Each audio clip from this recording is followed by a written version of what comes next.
Bien le bonjour à chacun et à tous et bienvenue dans votre émission Tour d'Horizon. Passons en revue quelques titres parus ce 5 septembre 2023.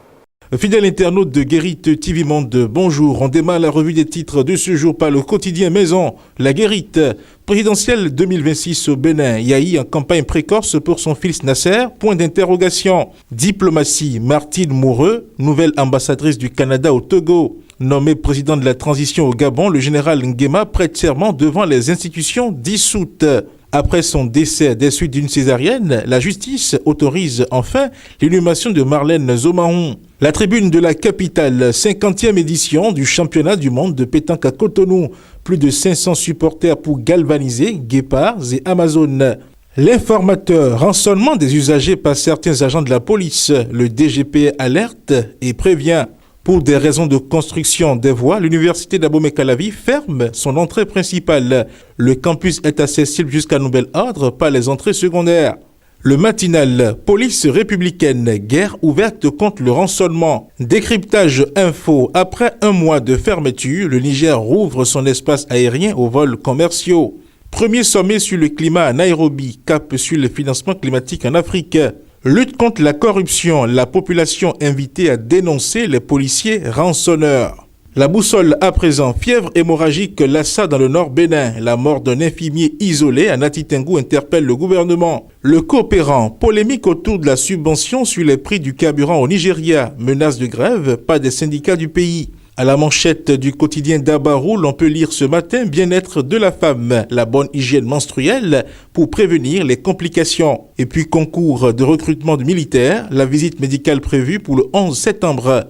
Nord Bénin Info, drame à Parakou, la vie d'une fillette s'achève dans un puits. Retour maintenant au quotidien Maison, la Guérite pour finir.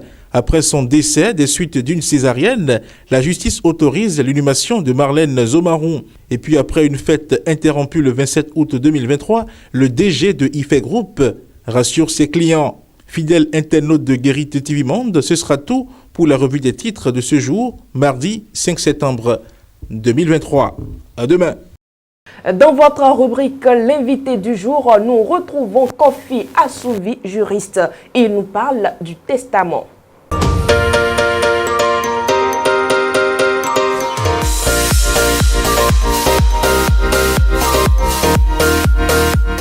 Un testament, c'est un document qu'une personne laisse et qui est révélé après sa mort. Tant que la personne vit, il n'y a pas de testament. Et ce document retrace les dernières volontés, la répartition des biens, comment il faut faire ceci, il faut faire cela. Ce document contient toutes ces dernières volontés-là pour que, pour certains, après leur mort, il n'y a pas de problème après leur mort. Un testament peut être cassé par un juge lorsque une personne qui, voulant décéder, allègue tous ses biens à un enfant qu'il estime qu'il préfère cet enfant au détriment des autres. Un juge peut être bien autorisé à casser ce testament pour que, en respect du code des personnes et de la famille chez nous au Bénin, pour que tous les descendants aient une part d'héritage du deuil du conjuge. Le testament est établi par l'individu lui-même. Souvent, sentant sa mort, il fait ce document-là. Donc, ce n'est pas quelqu'un qui fait le testament, c'est l'individu qui prend la volonté pour dire « je fais un document qu'après ma mort, voilà comment ça va se passer derrière moi, surtout en ce qui concerne mes biens ». Et pour le faire, il peut le faire seul, il cache ça, on le révèle, ou il le fait en présence d'un notaire, un officier ministériel comme on le dit. Et quand il part, c'est celui-là qui révèle maintenant le document pour dire voilà ce que votre père a laissé. Le forum de discussion du 5 septembre 2023, c'est dans un instant.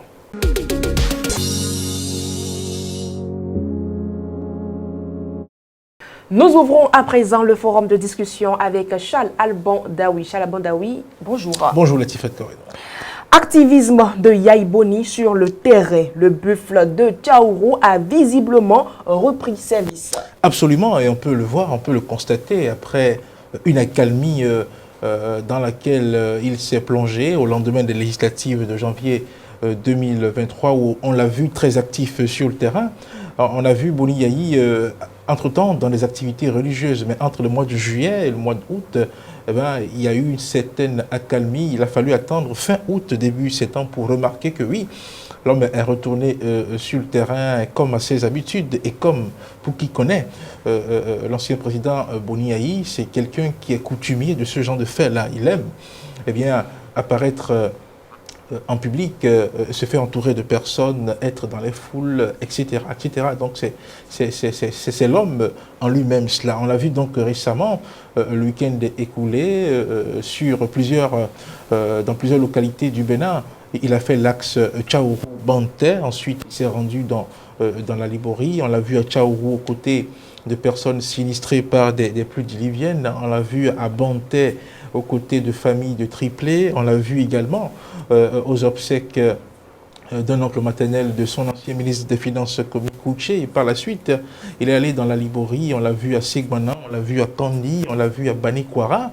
Et à ces occasions-là, c'était donc, comme ceux qui assurent donc ceux qui publient donc ces activités le disent, ce sont des prières qui sont dites pour la paix au Bénin. Mais quand vous remontez un peu dans la gouvernance de Boni Yayi, qui dit prière, on sait un peu ce que le mot prière veut dire dans la gouvernance de Boni Yayi. Quand on remonte un peu en arrière, les prières, les grands rassemblements et les meetings politiques ont, comment dirais-je, quelque chose de commun, qui est donc les mouvements de foule. Des prières qui rassemblent beaucoup de personnes, et au milieu donc Boni Yayi, c'est l'homme lui-même tout craché.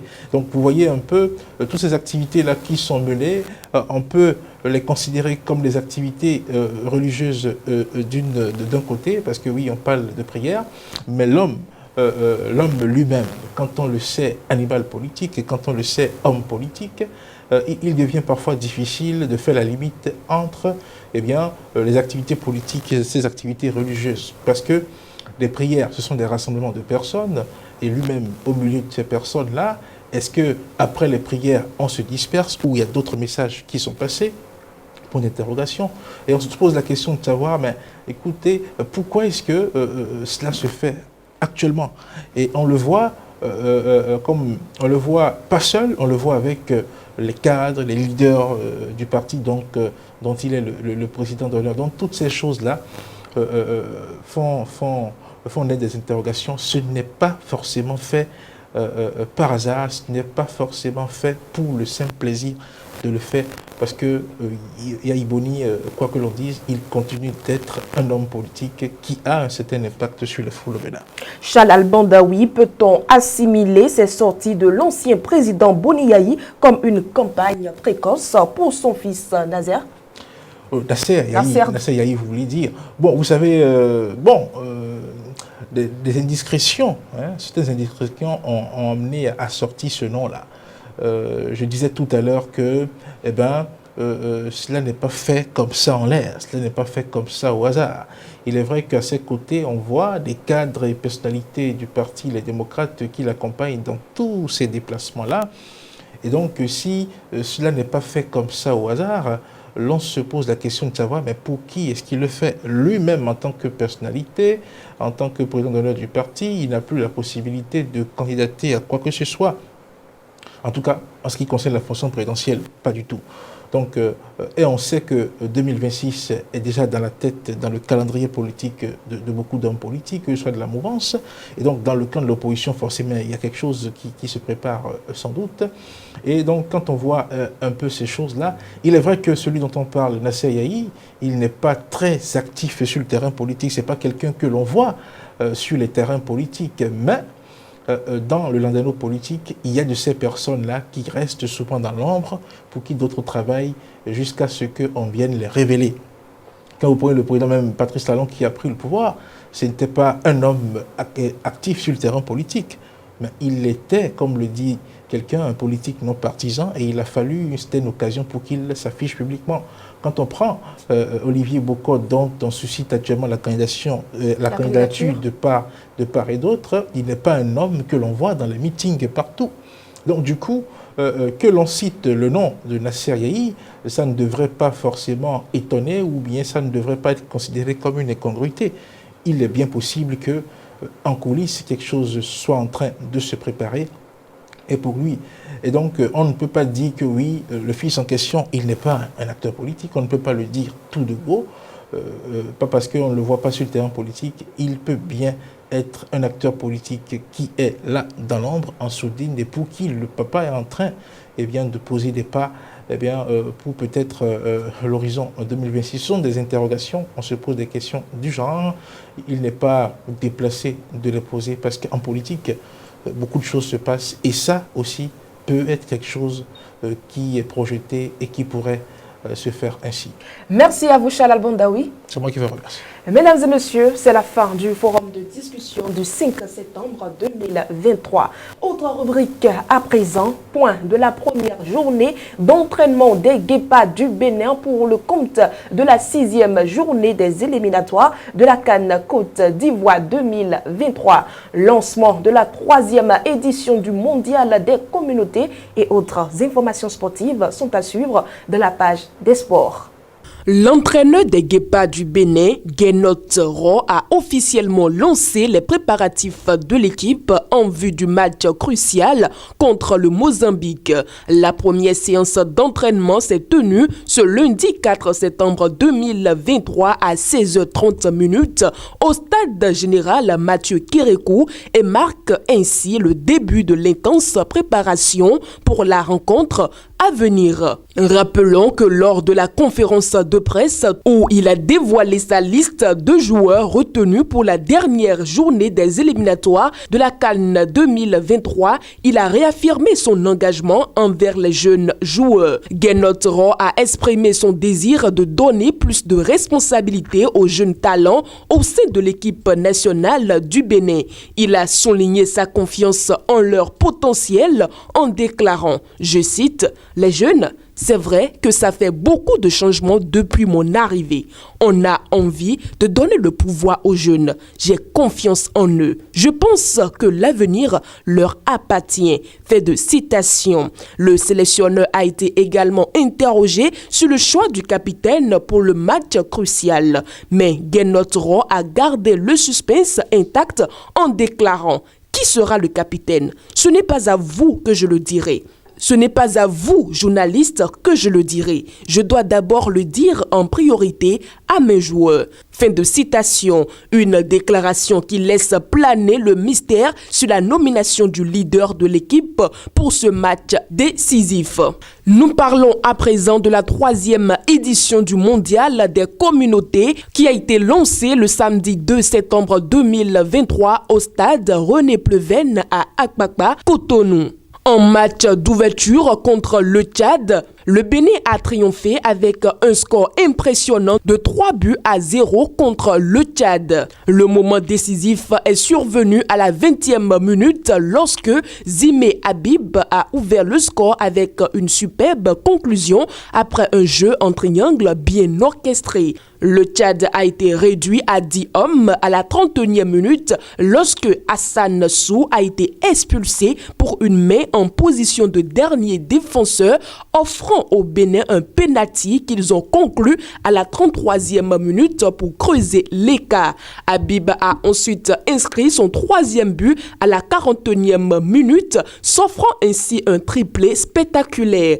Malgré les efforts tenaces des joueurs tchadiens en seconde période, réduits à 10 contre 11, ils n'ont pas réussi à inscrire un but salvateur. Le Bénin, de son côté, a manqué de concrétiser de nombreuses occasions en seconde période. Et pour finir avec les informations sportives, au Nigeria, le suspense a pris fin. Victor Peseiro, le sélectionneur des Super Eagles du Nigeria, ne quittera pas son poste.